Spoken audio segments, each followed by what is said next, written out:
the giant blew 5 magic bean seeds forward. The moment they hit water, they sprouted instantly, shooting up into enormous vines that pierced the sky. Watching the vines climb higher and higher, the giant leader gave the order to attack. Horns blared as all the giants charged toward the magic vines.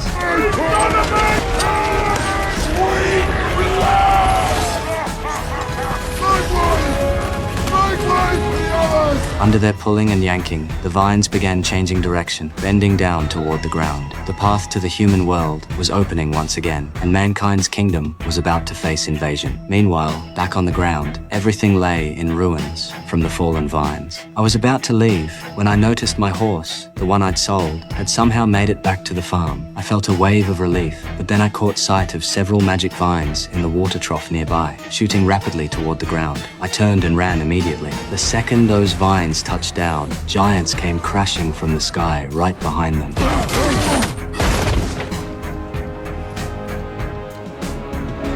It's good to be back.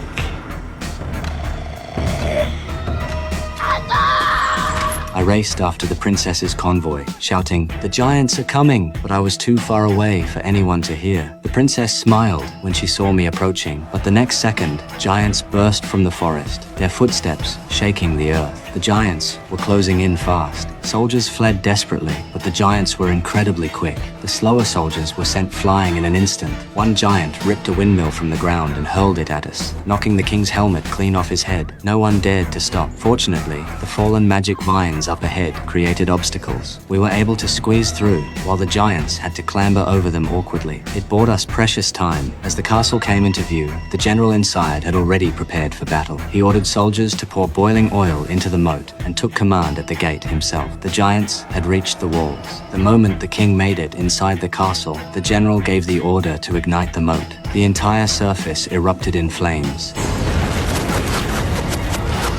The drawbridge began to rise, but I was still outside. At the last possible second, my horse leaped forward and carried me onto the rising bridge. The two-headed giant lunged after us, nearly making it onto the bridge, but the general was waiting.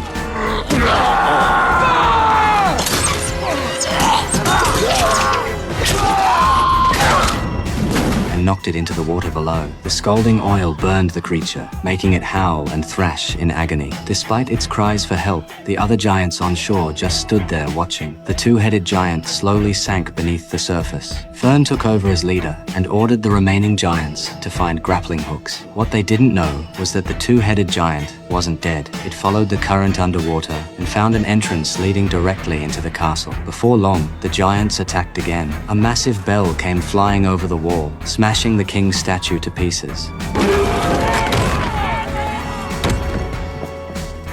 Then they used hooks to grab hold of the drawbridge. This was the only way into the castle. If the drawbridge fell, the giants would win. With disaster looming, the king ordered the princess to go to the royal chambers, take the secret passage up to the tower, and light the beacon to warn neighboring kingdoms. I went with her as her escort. Meanwhile, the giants were pulling on the drawbridge with all their might. The bridge was barely holding. As more giants joined in, one of the support bolts snapped off completely. Soldiers rushed a ballista into position just in time.